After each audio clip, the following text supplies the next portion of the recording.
Anthony Joshua! Is this a new era in boxing or the final act? Two men stepped into the ring.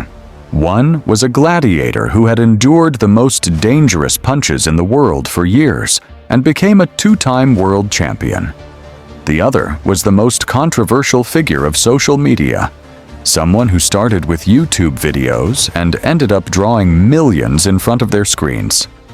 Normally, these two should never have crossed paths, but they did.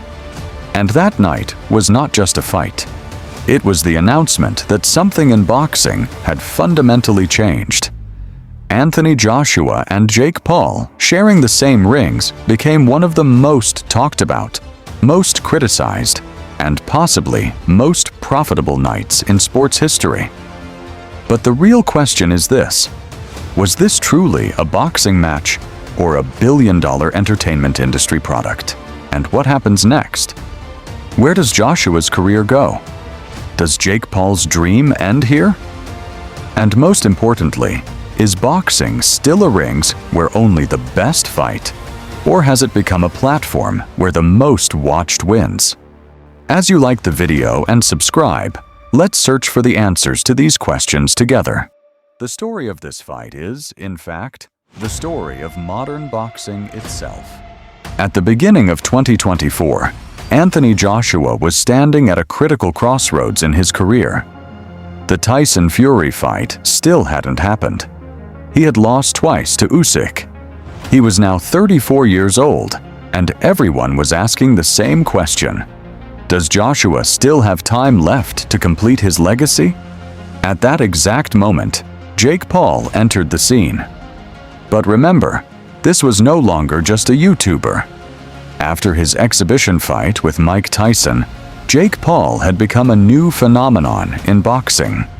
Millions of followers, massive viewership numbers with every fight, and most importantly, a name people were willing to pay for.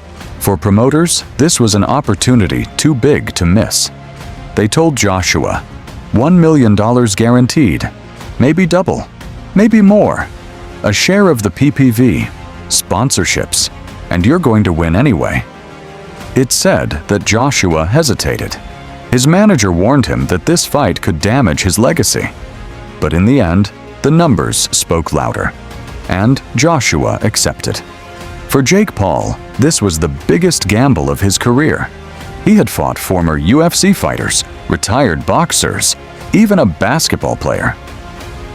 But Joshua was different. This was an active heavyweight at championship level, a real test. When the fight was announced, reactions split in two. The traditional boxing world erupted. Disrespect to boxing, a circus, they're killing the sport. But on social media, the mood was completely different. Jake Paul's followers were excited. Joshua's fans were eager to see their legend crush this social media boxer. And finally, the night arrived. In Las Vegas, hundreds of thousands of people bought the PPV. The arena was packed. When the lights went down, two different worlds stood face to face in the center of the ring. The fight went largely as expected. Joshua's experience, technique, and power were clearly visible. Jake Paul fought bravely and even landed a few surprising punches in some rounds. But the outcome was inevitable. After a brutal combination from Joshua, the referee stepped in, a TKO victory for Anthony Joshua. But the real story began after the fight. Now let's get to the clearest and most concrete part of all this: the money. Anthony Joshua is estimated to have earned between $30 and $40 million from this fight. This came from three main sources: a guaranteed fight purse, a percentage of PPV revenue, and sponsorship deals. It became one of the most lucrative fights of his career. Some analysts even claim he earned more than he did from the Usyk fights. Jake Paul's numbers are even more interesting. He reportedly earned around $20 million as a guaranteed fee. But Jake Paul's business goes far beyond a simple fight purse. He owns shares in the production company. He earns directly from PPV sales. He profits from content rights across social media platforms. And of course, there are his personal brands and sponsorships. In total, Jake Paul is estimated to have earned between $40 and $50 million from this fight. Yes, he lost the match, but financially, he may have been the real winner. How is this possible? The answer is simple: the audience. It's rumored that 1.5 million people bought the PPV, each priced at $79.99. That's roughly $120 million from PPV alone. Add live ticket sales, sponsorships, and betting partnerships, and total revenue is believed to be between $200 and $250 million. Is Jake Paul's career in danger? After the fight, shocking news broke. Jake Paul's jaw was broken. The fracture, caused by Joshua's right hand in the 9th round, was confirmed during post-fight medical examinations. A broken jaw sounds terrifying, but in professional boxing, it's not uncommon. Mike Tyson broke countless jaws. The real issue is not the injury itself, but the type of fracture and how it heals. In Jake Paul's case, the fracture occurred on the right side of the jaw, near the hinge area. These types of fractures often require surgical intervention, sometimes involving plates and screws. The average recovery time is 6 to 8 months, but the real challenge begins after physical healing. For a boxer, the psychological impact of a broken jaw is enormous. Will it break again the next time a punch lands there? This fear has affected many fighters' careers. According to medical experts, full recovery is possible for a young and healthy athlete. But we must remember that Jake Paul is 27 and competing in the most dangerous division in boxing, heavyweight. Can his jaw withstand a punch from someone like Tyson Fury in the future? That is a huge question mark. Who will Anthony Joshua fight next? After defeating Jake Paul, Anthony Joshua said, "Now it's time to fight real opponents." But who are those real opponents? And more importantly, is Joshua still competitive against them? The first name is, of course, Tyson Fury. A fight talked about for years, but never realized. After Fury's second loss to Usyk, the obstacles seem smaller than ever. The story of two British giants facing each other one last time before retirement is pure gold for promoters. But does Fury still have the motivation? He is 36 years old, incredibly wealthy, and already a legend. What does a Joshua fight give him? Money. And money has always been enough motivation for Fury. The second option is more surprising: Terence Crawford. Yes, Crawford is a welterweight. But remember, fighters like Canelo have jumped weight classes before.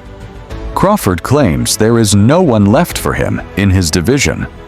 A challenge against Joshua could be his final legacy fight. From a pure boxing perspective, it wouldn't make much sense. The size and experience gap is huge. But regardless of the winner, everyone benefits: the fighters, the promoters, and the audience. The third option is a rematch with Daniel Dubois. Dubois has beaten Joshua before and claims he is the real champion. This fight would give Joshua a chance for revenge and possibly another shot at the belts. But perhaps the real question is this: what does Joshua want? Money? Titles? Or a respected place in history? Who is next for Jake Paul? When Jake Paul's jaw heals, if he decides to return to the ring, who could be waiting for him? The first option is to step back. Names like Conor McGregor, a rematch with Nate Diaz, even other influencer boxers like KSI. These fights carry less risk but still generate huge money. The second option is a lateral move, fighting well-known opponents at a similar level. A rematch with Tommy Fury, for example, or someone young, aggressive, and controversial like Ryan Garcia. The third option is the opposite, an even bigger challenge, but carefully chosen. A retired but famous name, or an aging legend. Jake Paul's management is very smart. Every move feeds the next one. He lost to Joshua, but no one is saying, Jake Paul is finished. Instead, people say, even that becomes a success narrative. The truth is, I don't believe Jake Paul ever truly aimed to become a world champion. His goal is to keep the boxer Jake Paul brand valuable for as long as possible. And the way to do that is by choosing winnable fights and turning even losses into stories. The broken jaw may have given him the perfect excuse for a pause. I'm recovering, working with doctors, and I'll come back stronger. On social media, that narrative works extremely well. When the Joshua Paul fight ended, the boxing world split in two. One side shouted, "What have you done to boxing?" The other said, "This is the reality of the modern world." And maybe both sides are right. Did this fight damage boxing in the traditional sense? Maybe. Seeing someone like Joshua fight Jake Paul raises serious questions about the sport's integrity. But it also convinced 1.5 million people to buy a PPV and drew millions of young viewers toward boxing. Is the Jake Paul phenomenon permanent? Probably not. Injuries, age, and real elite fighters will eventually set limits. But what he leaves behind is permanent. The reality that boxing is no longer just about the best fighters, but about the most watched ones. Anthony Joshua now stands at a critical point in his career. The next 1 or 2 fights will decide how history remembers him. As the man who fought Jake Paul for money, or as the legend who finally beat Fury and completed his legacy. The answer is probably both. And maybe that's the problem. Boxing is no longer just a sport. It's an entertainment industry, a social media phenomenon, and a powerful economic machine. The Joshua Paul fight was the symbol of this reality. And whether we like it or not, future fights will likely follow the same model. What's next? We'll wait and see. But one thing is certain: boxing rings will never be the same again.